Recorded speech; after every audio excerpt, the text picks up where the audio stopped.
Africaines, Africains, amis de l'Afrique des libertés, je vous salue. Nous sommes le mercredi 30 avril 2025 sur la terre des hommes. Et je voudrais, avant toute chose, sous la gloire du Tout-Puissant et de nos ancêtres angélisés,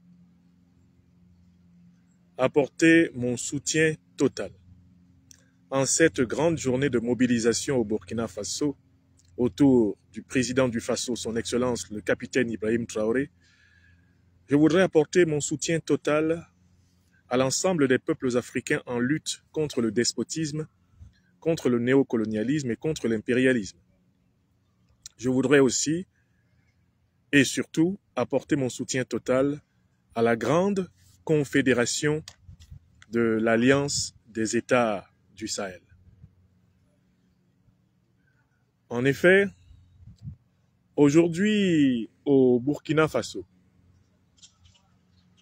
une immense mobilisation qui se développe également dans les diasporas d'Afrique, d'Europe, d'Asie et d'Amérique a pour but de dire non au projet du néocolonialisme français et de l'impérialisme occidental et moyen-oriental, d'assassiner les leaders de la révolution africaine de ce 21e siècle pour pouvoir continuer à piller l'or, le pétrole, l'uranium, le manganèse, le coltan, pour continuer à piller de manière inexorable les richesses du continent le plus riche de la Terre, l'Afrique, notre mère terrestre.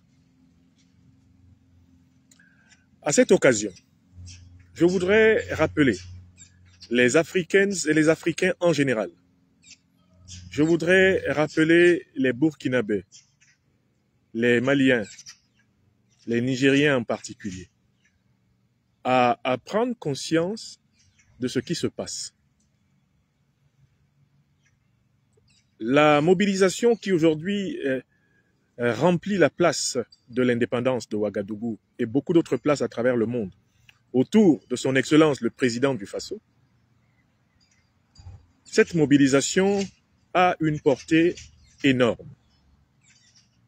Et je m'en voudrais de ne pas avoir expliqué la portée de cette mobilisation en ce jour du 30 avril 2025. Le général Langley, commandant de la force impériale, commandant de la force néocoloniale américaine, une force illégale, illégitime et criminelle sur le territoire africain, laquelle force est commandée depuis Stuttgart en Allemagne. Lors d'une audition devant une commission parlementaire aux États-Unis, a osé présenter le président du Faso, son Excellence Ibrahim Traoré, comme étant une menace pour son pays et pour la sous-région. En cette ère du Verseau où nous avons décidé de ne plus rien laisser passer, c'est comme un seul homme que nous nous mobilisons pour dire au général Langley, pour dire à tous les dirigeants américains, à tous les dirigeants occidentaux, pour dire en particulier aux dirigeants français, ancienne puissance coloniale de la Haute-Volta, devenue plus tard en 1984 le Burkina Faso, pour leur dire que nous ne laisserons plus impunément agresser les peuples africains, nous ne laisserons plus impunément assassiner les leaders de la souveraineté, de la prospérité, de la sécurité et de la dignité des Africains. Mais il est important que tout le monde comprenne que ce n'est pas uniquement le président Ibrahim Traoré qui est visé. Il faut que vous compreniez que l'impérialisme occidental et le néocolonialisme ont toujours utilisé des stratégies de diversion pour pouvoir nous frapper, pour pouvoir nous pulvériser, pour pouvoir nous dominer. Si le général Langley, le commandant de l'Africom Youth, a ciblé la personnalité éminente du président du Faso Ibrahim Traoré, c'est pour essayer de nous distraire du fait qu'en réalité, la même puissance impérialiste américaine, les mêmes néocolonialistes français ont pour cible, eh bien, Assimi Goïta, ont pour cible Abdourahmane Tiani, comme ils ont pour cible Ibrahim Traoré.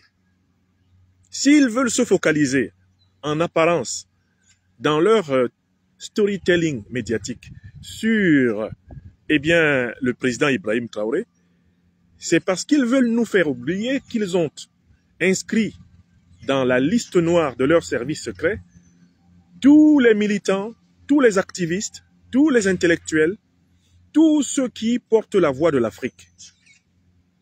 Que ce soit à travers le continent africain, en Europe, en Amérique, en Asie, dans les îles des grands océans Atlantiques et Indiens.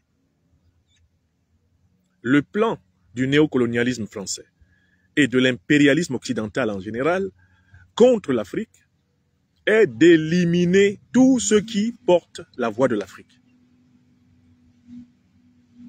Donc, la grande mobilisation qui a lieu chez nous aujourd'hui à Ouagadougou est en réalité une grande mobilisation pour tout le continent africain. Ce serait une erreur massive de ceux qui participent à cette mobilisation d'oublier que Ibrahim Traoré, en fait, il représente le leadership africain indésirable pour le néocolonialisme français, pour l'impérialisme occidental en général et pour l'impérial terrorisme moyen-oriental, français ou occidental en général. Le président Ibrahim Traoré n'est rien d'autre que l'emblème du leadership menacé de la révolution panafricaine mondiale. Et c'est à cette dimension qu'il faut se hisser pour comprendre la... C'est à cette dimension de conscience panafricaine universelle qu'il faut se hisser pour comprendre la mobilisation de ce jour. La stratégie qui consiste à éliminer les militants, les activistes, les intellectuels, les leaders africains qui revendiquent la souveraineté de l'Afrique, qui revendiquent la prospérité, la sécurité, la dignité et l'intégrité du peuple africain, cette stratégie ne s'applique pas qu'aux hommes politiques. Je voudrais rappeler aux uns aux autres qu'il y a à peine 3 semaines, j'ai échappé à une tentative d'élimination physique dans un avion d'Ethiopian Airlines qui me transportait de Niamey à Addis Abeba. N'eût été la vigilance de mes compagnons de route et avocats, Maître Ndjifutawo Woshawo Aboubekr, Maître Alexis Iou et Maître Sylvain Senda, celui qui vous parle à cet instant devant cette caméra sur Facebook ferait partie des morts. En prenant rien que ce dernier exemple, cette dernière tentative d'assassinat dont j'ai été l'objet dans un avion de Ethiopian Airlines, vous pouvez comprendre ce qui est probablement arrivé à Niusere Kalala Omotunde, qui meurt à sa descente d'un avion d'Air France en Guadeloupe. Vous pouvez clairement comprendre ce qui est à travers ce que je vous rapporte. Vous pouvez comprendre ce qui est arrivé à Niusere Kalala Omotunde dans un avion d'Air France. Vous pouvez comprendre ce qui est arrivé à Guy Parfait Kolelas dans un avion d'Air France. Vous pouvez comprendre ce qui est arrivé à Félix Roland Moumier. Eh bien, dans un restaurant de Genève, en Suisse, en novembre 1960. Vous pouvez comprendre ce qui est arrivé à Lumumba, dans son pays, assassiné par la CIA, qui a payé 250 000 à Mobutu. Vous pouvez comprendre ce qui est arrivé à Thomas Sankara, le 15 octobre 1987. Vous pouvez comprendre ce qui est arrivé à Paris à Dulcie September. Vous pouvez comprendre de nombreuses éliminations de leaders africains à travers le monde et à travers l'histoire, comme Malcolm X, comme Amilcar Cabral, comme Martin Luther King. Vous pouvez comprendre que l'intelligence tactique et stratégique occidentale, chaque fois qu'elle est confrontée à l'éveil des Africains, recourt à la méthode utilisée lors de la période négrière. Un Africain libre d'esprit, un Africain cultivé, un Africain éclairé, un Africain fidèle à son peuple, un Africain qui participe à l'éveil de sa communauté, est dans la tête des oligarques néocolonialistes, impérialistes occidentaux et moyen-orientaux, un Africain mort. C'est contre cette pulsion d'assassinat, cette pulsion de décapitation du leadership africain planétaire que nous sommes mobilisés aujourd'hui, 30 avril 2025. La mobilisation de Ouagadougou est faite à la gloire de toutes les grandes et tous les grands Africains de l'histoire universelle. La mobilisation de Ouagadougou est faite pour nous rappeler, où que nous soyons, notre responsabilité de protéger le leadership de la révolution africaine. Que nul d'entre nous n'ignore que nous sommes co-responsables de la vie et de la survie sur cette terre pendant tout le temps que Dieu le voudra, de ceux qui incarnent notre espérance. Nous ne pouvons plus leur laisser le loisir de faire ce qu'ils ont fait pendant 600 ans. Éliminer les Africains qui servaient l'Afrique. Éliminer les Africains qui se sont dévoués à améliorer le sort de leur communauté. Maintenant, collectivement, nous avons la responsabilité de protéger notre leadership, de défendre le personnel d'élite de la révolution africaine sur tous les continents. Et c'est ce message que je voulais marteler aujourd'hui. Ils ont parlé d'Ibrahim Traoré, mais n'oubliez pas que dans leur ligne de viseur, ils ont Tiani, ils ont Goïta. N'oubliez pas que dans leur ligne de viseur, ils ont Nathalie Yam, ils ont Nyamsi Franklin. Dans leur ligne de viseur, ils se préparent par tous les moyens possibles à éliminer le maximum des Africains qui conscientisent, qui élèvent, qui réveillent, des Africains qui galvanisent l'Afrique, qui redonnent souveraineté, dignité, prospérité à l'ensemble des populations africaines planétaires. Voilà le symbole. Ils sont prêts à éliminer tout le leadership du CNSP du Niger. Ils sont prêts à éliminer tout le leadership de la révolution malienne. Ils sont prêts à éliminer tout le leadership du MPSR2 au Burkina Faso. Ils sont prêts à éliminer toutes les activistes et tous les activistes qui contribuent à l'éveil des Africains, notamment à travers les réseaux sociaux. Ils sont prêts à éliminer tous les intellectuels. Ils sont prêts à éliminer tous ceux qui, de près ou de loin, inspirent aux Africains l'irréversibilité de leur souveraineté. Ce 30 avril, nous sommes mobilisés partout à travers le monde pour dire que cela ne passera plus. Nous créons un suprême et puissant égrégore de la souveraineté des Africains sur toute la terre. Et nous allons appliquer la règle de solidarité et de réciprocité. Solidarité et réciprocité.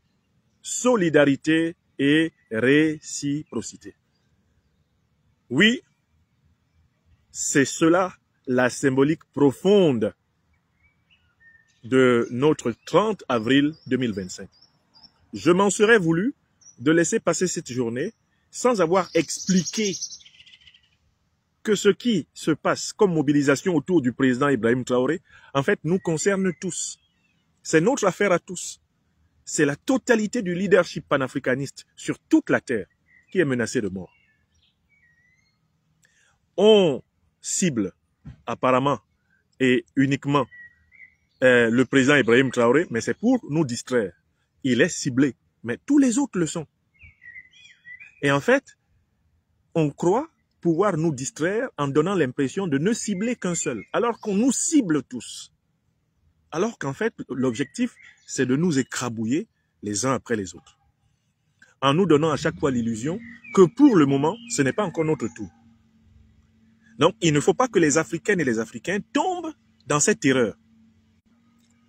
Il ne faut donc pas que les Africains et les Africains tombent dans l'erreur ou l'illusion qu'il y aurait simplement quelques Africains qui sont la cible du néocolonialisme français, de l'impérialisme occidental et moyen-oriental. Non, c'est tout le leadership panafricaniste planétaire qui est pris en chasse et que nul ne se laisse distraire. Appliquons donc le principe de solidarité, le principe de réciprocité, et unis et solidaires, nous vaincrons. Je vous remercie. Merci à celles et ceux qui partagent ce message. Je suis Nyamsi Wa Cameroun Wa Africa, président de l'Institut de l'Afrique des Libertés, serviteur national